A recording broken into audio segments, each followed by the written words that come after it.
Hi guys, Pastor Ryan here. I had the blessing of getting to preach yesterday on Daniel chapter 6.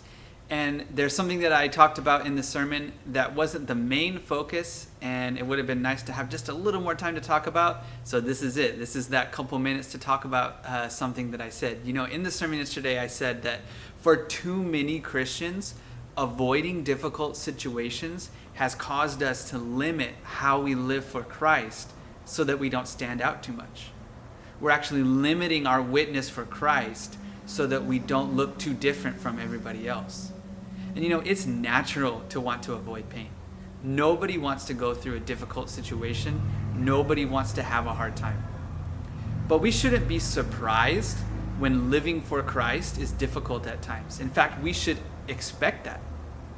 There are times when God will prevent bad things from happening to us, but we shouldn't necessarily expect that that's going to happen every single time.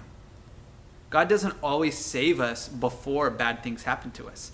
Daniel actually had to be thrown into the lion's den with hungry lions breathing in front of his face. Shadrach, Meshach, and Abednego had to actually be thrown into the flames before they saw the deliverance of God.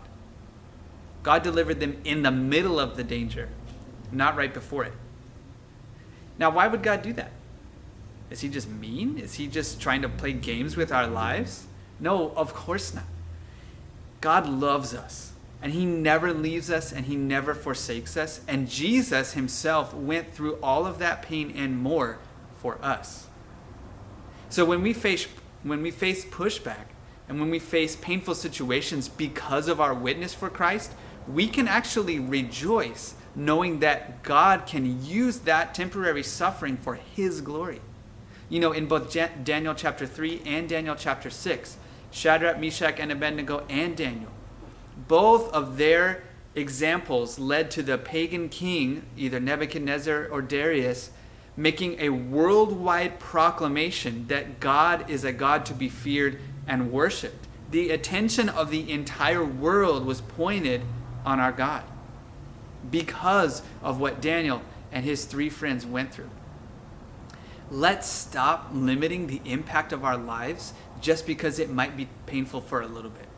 Let's, in fact, be willing to endure some difficulty, knowing that God will get the glory, knowing that God is with us and he is worthy of all the glory that he will get when we live for him. I'll be praying for you to live that out this week.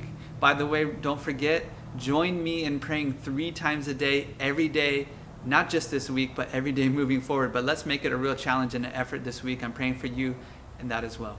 Blessings to you.